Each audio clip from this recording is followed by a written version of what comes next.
प्रिय छात्रों, एक प्रयास चैनल पे आप सबका फिर से स्वागत है।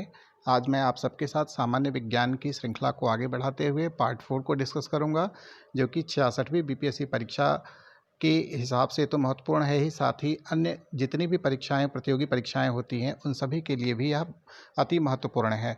तो चलिए आइए शुरू करते हैं। आज कार्बनिक रसायन टॉपिक के साथ स्टार्ट करते हैं कि सभी जैव यौगिकों का अनिवार्य मूल तत्व क्या होता है। कई बार परीक्षाओं में यह प्रश्न पूछा गया है कि जो भी जैव यौगिक हैं उन सबका सबसे अनिवार्य मूल तत्व क्या है, तो वह कार्बन होता है। हाइड्रोकार्बन के बढ़ते अणुभार किस प्रकार होते हैं, जैसे मीथेन, फिर एथेन, फिर प्रोपेन और फिर ब्यूटेन। मीन सबसे कम किसका है, मीथेन का है, और सबसे ज़्यादा किसका है, ब्यूटेन का है। मस्टर्ड गैस क्या होता है, तो इसका प्रयोग रासायनिक युद्ध में किया गया था। प्रथम विश्व युद्ध में पहली बार इसका प्रयोग हुआ था और इसका फॉर्मूला है डाईक्लोरो डाई एथिल सल्फाइड। काफ़ी खतरनाक गैस होती है, तो इसका उपयोग पहली जो विश्व युद्ध हुआ था उसमें किया गया था। सिगरेट लाइटर में प्रयोग होने वाली गैस कौन सी है, तो आप याद रख सकते हैं, कई बार ये क्वेश्चन पूछा जाता है, सिगरेट लाइटर में कौन सी गैस इस्तेमाल होती है, तो ब्यूटेन का इस्तेमाल होता है। भोपाल गैस ट्रेजेडी किस गैस के कारण हुआ था, तो मिथाइल आइसोसाइनेट के कारण यह हुआ था। और मिथाइल आइसोसाइनेट कौन सी कंपनी बनाती थी भोपाल में, तो यूनियन कार्बाइड इंडिया लिमिटेड इसका निर्माण करती थी। मीथेन का जो फॉर्मूला होता है वो क्या होता है, CH4। यह दलदली क्षेत्रों में मुख्य रूप से पाई जाती है। यह कार्बनिक पदार्थों के विघटन से तथा कोयला से निकलने वाली गैसों में भी विद्यमान रहती है। धान का खेत हो, कोयले की खदानें हो एवं घरेलू पशु वातावरण में मीथेन उत्सर्जन का प्रमुख स्रोत माना जाता है। तो कई बार यह पूछ देता है कि मीथेन किन किन जगहों पे पाया जाता है, तो आप याद रखेंगे, एक तो कोयले की खदान से निकलता है, धान के खेत से भी निकलता है, कोयले की खदानों, धान के खेत, घरेलू पशु वातावरण और दलदली क्षेत्रों में बेसिकली मीथेन पाया जाता है।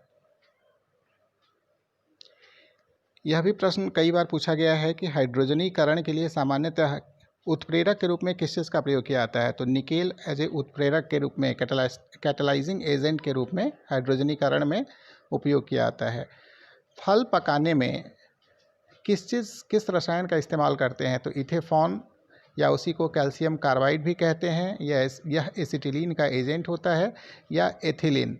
तो कोई भी ऑप्शन रहे, फल पकाने वाले रसायन कौन कौन हो गए, इथेफॉन या कैल्शियम कार्बाइड या एथिलीन। गैस वेल्डिंग के लिए सर्वाधिक प्रचलित मिश्रण कौन सा है, तो ऑक्सीजन व एसिटिलीन के मिश्रण को गैस वेल्डिंग में प्रमुख रूप से इस्तेमाल किया जाता है। एसिटिलीन को एथीन भी कहते हैं, C2H2 इसका रासायनिक फार्मूला है।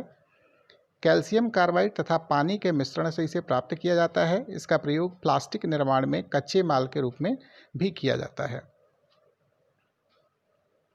कई बार प्रश्न यहाँ आता है कि बेंजीन जो है उसमें कितने सिग्मा और पाई बंध होते हैं, तो 12 सिग्मा और 3 पाई बंधन होते हैं बेंजीन में। अल्कोहल, अब कुछ अल्कोहल पे भी प्रश्न आ जाते हैं कि कौन से अल्कोहल इटेबल है, कौन नॉन इटेबल है। तो एथिल अल्कोहल में क्या मिलाने पर जहरीला बन जाता है, तो एथिल अल्कोहल में अगर मेथेनॉल प्लस पिराडीन या मेथिल अल्कोहल को मिला दिया जाए तो जहरीला बन जाता है। एथिल अल्कोहल पीने योग्य है, जो शक्कर के किण्वन से बनता है।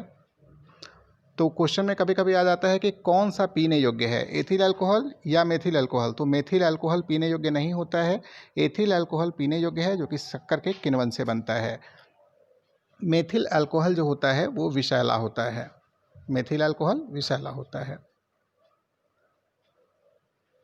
अब जैसे कुछ अल्कोहल के फेमस नाम जो हैं, रम है, ब्रांडी है, विस्की है, बियर है, शैंपेन है, साइडर है, तो इन सब में प्रतिशत अल्कोहल कितने होते हैं, तो रम में 45 से 55%, ब्रांडी में 40 से 50%, विस्की में 40 से 50%, बियर में 3 से 6%, शैंपेन में 10 से 15%, साइडर में 2 से 6%। कच्चा माल कौन कौन सा होता है इसमें इस्तेमाल, तो रम में सिरा का इस्तेमाल किया जाता है, ब्रांडी में अंगूर का इस्तेमाल किया जाता है, विस्की में जौ का इस्तेमाल होता है, बियर में जौ का इस्तेमाल होता है, शैंपेन में अंगूर का इस्तेमाल किया जाता है, तो साथ ही साइडर में सेब का इस्तेमाल किया जाता है।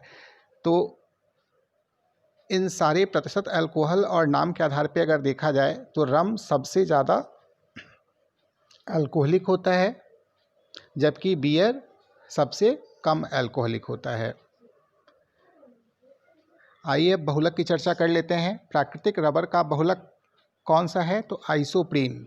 यह प्राकृतिक रबर का बहुलक है। यह पेट्रोलियम पदार्थों के भंजक आसवन से प्राप्त होता है। पॉलीथीन एथिलीन का बहुलक है। तो कई बार यह प्रश्न आता है कि पॉलीथीन किसका बहुलक है, तो एथिलीन का बहुलक है। प्राकृतिक रबर का बहुलक कौन सा होता है, तो आइसोप्रीन। बुलेट प्रूफ वस्त्र बनाने में किस चीज़ का उपयोग किया जाता है, पॉलीएमाइड का इस्तेमाल किया जाता है या केवलर भी उसको कहा जाता है। तो पॉलीएमाइड और केवलर का इस्तेमाल बुलेट प्रूफ वस्त्र बनाने में किया जाता है।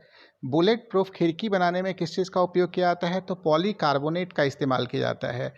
पॉलीकार्बोनेट बुलेट प्रूफ खिड़की बनाने में, और बुलेट प्रूफ कपड़े या वस्त्र बनाने में पॉलीएमाइड या केवलर का इस्तेमाल होता है। टेफ्लॉन का रासायनिक फार्मूला क्या है, पॉली टेट्राफ्लोरोएथिलीन। ये कई बार परीक्षाओं में पूछा गया है कि टेफ्लॉन का अन्य नाम क्या है, तो पॉली टेट्राफ्लोरोएथिलीन।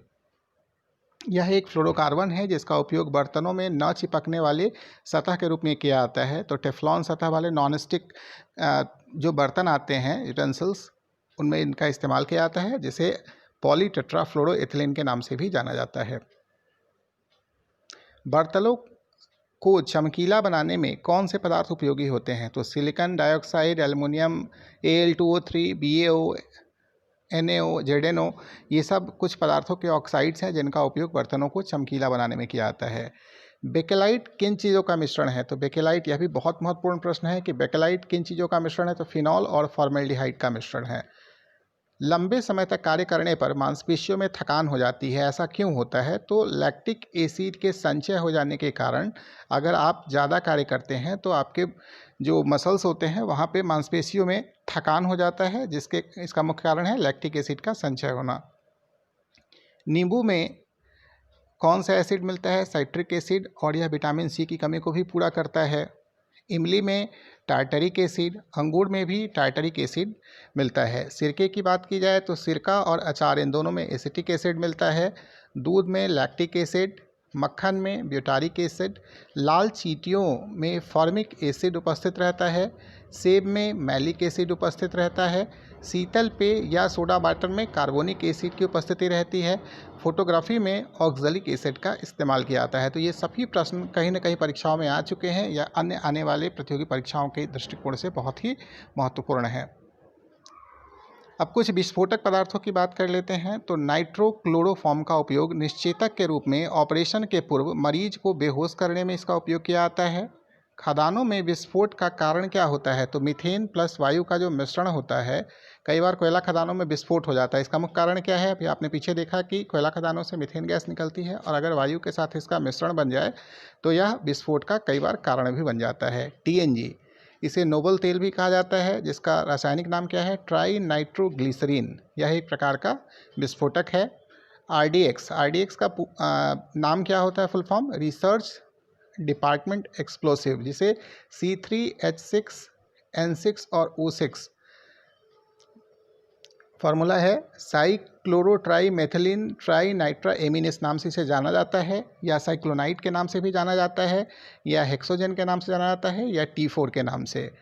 एमाटोल बहुत ही विस्फोटक होता है, अत्यधिक विस्फोटक है, जिसका कॉम्बिनेशन किन किन चीज़ों का है, तो यह ट्राईनाइट्रोटालुइन और अमोनियम नाइट्रेट का यह मिश्रण है, अत्यधिक विस्फोटक होता है। तो इस तरह से मैंने आप सबके साथ आज विभिन्न टॉपिक्स पे चर्चा किया।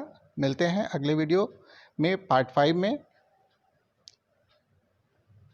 धन्यवाद। अगर ये वीडियो आपको पसंद आया हो तो कृपया अपने दोस्तों के साथ ज़्यादा से ज़्यादा शेयर करें, लाइक करें, सब्सक्राइब करें, कमेंट करें, और एक प्रयास चैनल देखने के लिए धन्यवाद। मिलते हैं पार्ट 5 में आप सबसे।